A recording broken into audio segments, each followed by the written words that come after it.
Vamos a hablar de un personaje magnífico, de un personaje fundamental en el siglo XX, crítico para entender lo que está pasando y lo que ha pasado.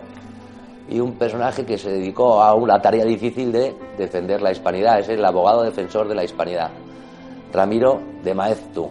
Y para hablar de Ramiro de Maeztu nos traemos a José Javier Esparza. ¿Qué tal? ¿Cómo estás? ¿Qué tal, Kiko? Y a Rafael Núñez Huesca. ¿Qué tal, Kiko?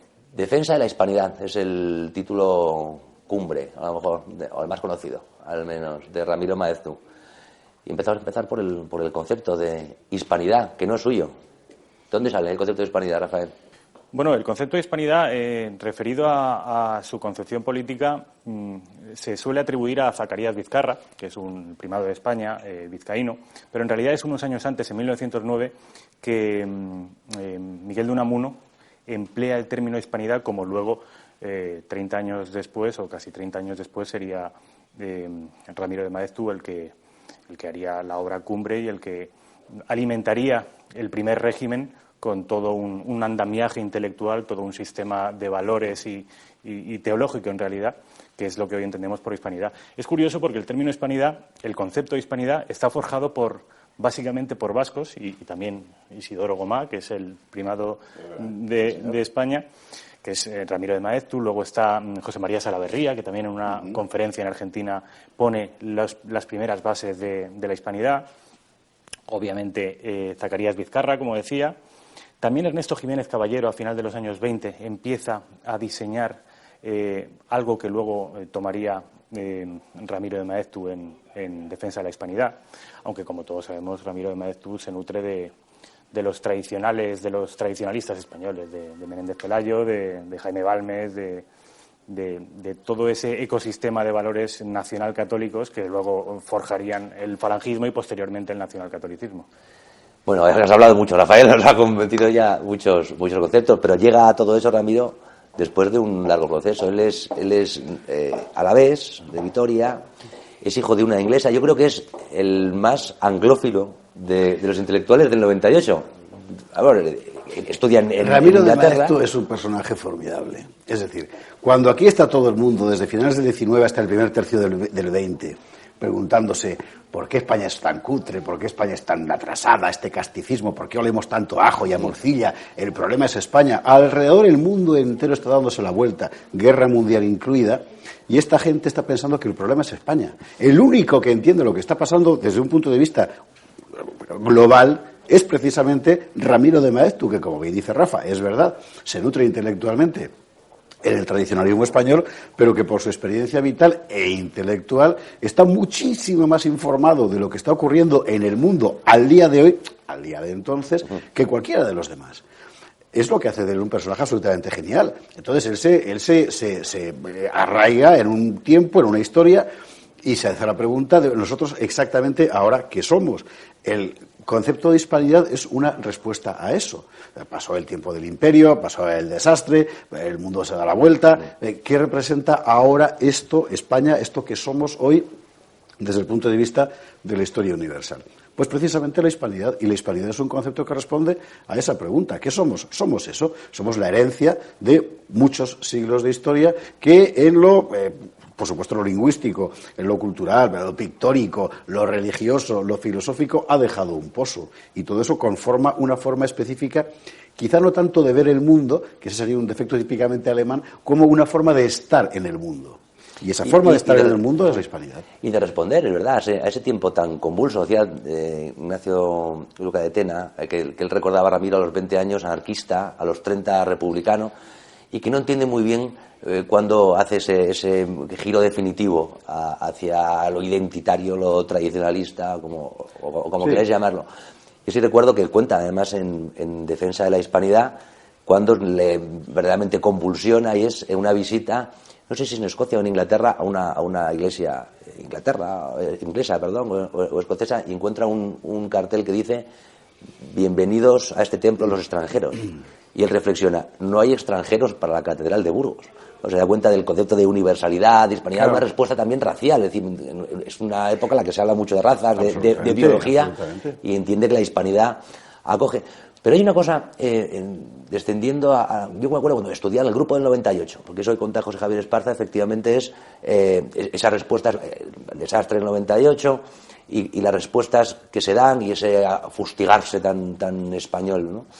Pero ese grupo del 98, que lo forman Baroja, Azorín y el propio Ramiro, me acuerdo de haberlo estudiado en el colegio, haberlo leído, y no aparecía por ningún sitio el final de Ramiro de Maeztu.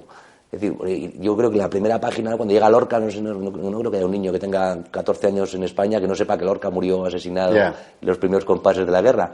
Pero sobre Ramiro uno puede empezar a estudiar, a leerlo, y ya casi hasta el final, si no profundiza mucho, no se da cuenta cómo murió. Bueno, como decían el otro día en la Biblioteca Nacional hace poco con Muñoz Seca, ¿no? Murió en la Guerra Civil, como si hubiera muerto en un bombardeo. Eso es un poco así. Tampoco el final de Baroja, por cierto, Exacto, efectivamente. Claro, ¿Cómo murió Ramiro? Lo sacaron fueron a buscarlo a la calle Velázquez, ¿no?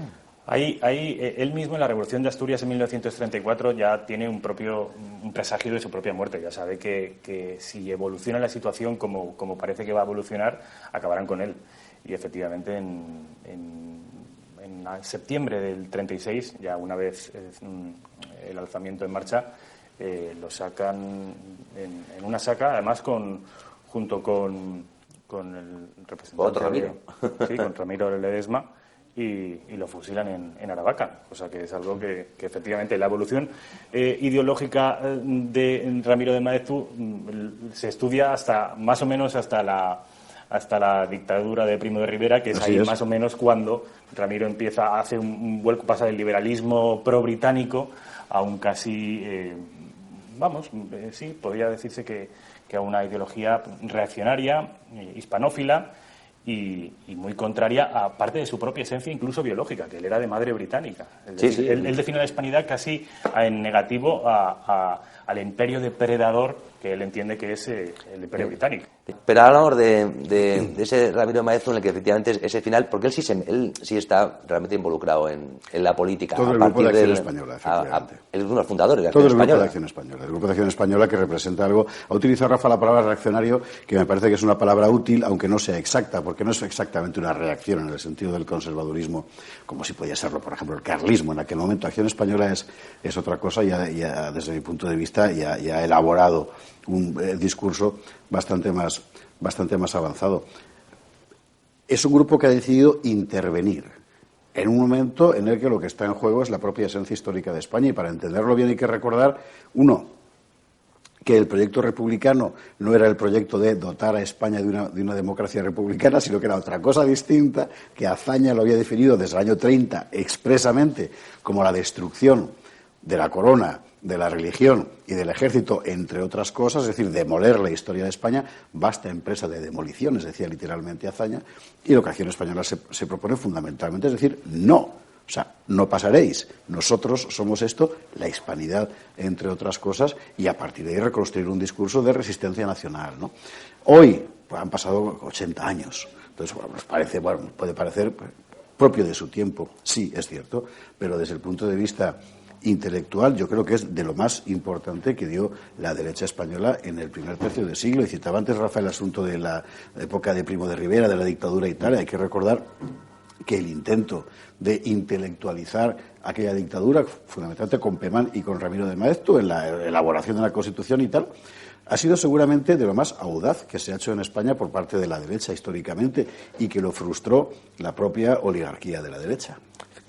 Y que son intelectuales potentísimos que venían además de núcleos republicanos, como o sea, Maeztu escribía en El Sol de Ortega y Gasset. Son republicanos intelectuales que al final tienen es el cuidado con lo que deseáis, ¿no? Tienen lo que desean, tienen esa república, y prácticamente todos, yo diría que todos, acaban echando pestes de lo que tanto habían anhelado. Tres, ¿no? Ortega, Marañón y Ayala, y los tres fuera, exactamente. Además hay que decir... Antonio Machado, cuando le manda a Maeztu este libro, el que estamos hablando, el de Defensa de la Hispanidad, le escribe a Antonio Machado y dice, lo está leyendo con deleite, lo lee y lo relee, y dice, pero con la bandera de España no entusiasmará usted a nadie. Le dice Antonio Machado a Ramiro. Que eso cambia poco, ¿no?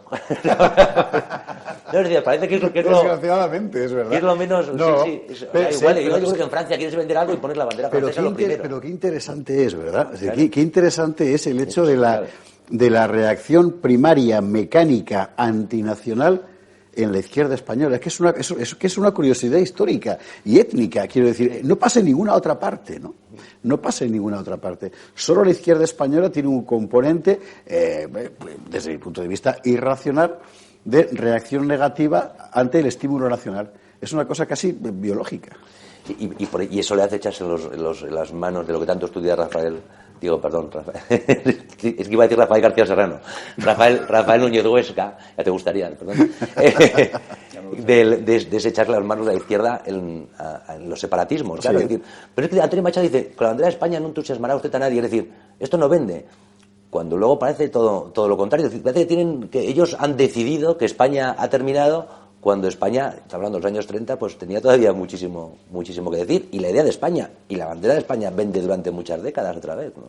Sí, también hay que decir, para romper una lanza en favor de algunos intelectuales de la izquierda, republicanos, burgueses en su mayoría, que su obra tuvo predicamento entre muchos de ellos y que Américo Castro hacía referencias a la obra de Maeztu, siempre incómodo por lo que entendía que era una sobrepresencia de la fe, pero muy atraídos por el concepto antirracial de Ramiro de Maeztu, que para Maeztu era casi equivalente a la fe católica con un discurso antirracial que él entendía que era contrario y absolutamente hostil a las tesis que mantenían los protestantes británicos.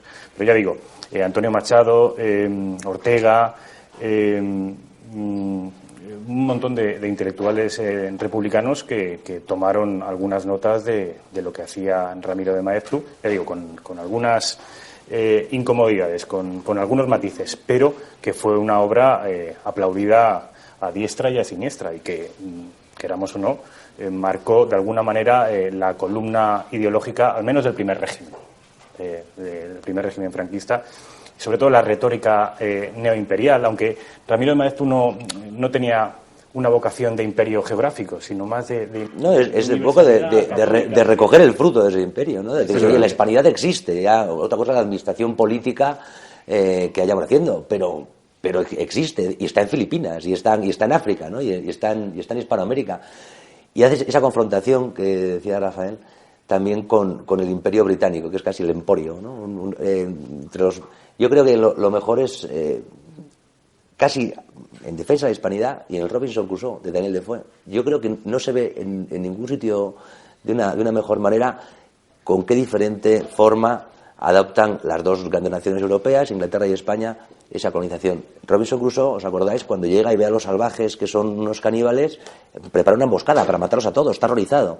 No llega a los salvajes durante unas semanas mientras él está esperando y entonces entonces reflexiona y dice, doy gracias a Dios que no han venido porque me he dado cuenta que estaba a punto de comportarme como un español. Estaba a punto de matarles por una cosa que, bueno, ellos no conocen la ley natural, no tengo por qué hacerlo. Entonces, critica a España. Pasan varios capítulos del libro y está ya harto de la isla y entonces dice, mira, pues voy a matar a unos salvajes porque estos, como tienen canoas, me pueden ayudar a salir de aquí. Y entonces llega, hace la matanza, conoce a Viernes para intentar salir, es decir, por mi propio interés los mato, para poner fin a la tropelía del canibalismo, no. Eso es un poco la diferencia. España es Roma, Gran Bretaña es Cartago. Esa es la gran diferencia histórica. Nosotros somos Roma, ellos hijos de Roma además, y ellos son Cartago, ha sido siempre una talasocracia, un imperio marítimo puramente comercial. Lo que han dejado por ahí es exactamente lo que merecen, y nosotros igual no nos lo merecemos, pero en todo caso el legado histórico, la herencia histórica, es decir, la existencia de naciones, de catedrales, de universidades, de carreteras, eso es la hispanidad. Que como contaba Rafael, aquel 29 de octubre fue sacado de la cárcel, llevado al cementerio de Aravaca, y allí murió diciendo a los milicianos, vosotros no sabéis por qué me matáis, pero yo sí que sé por qué muero.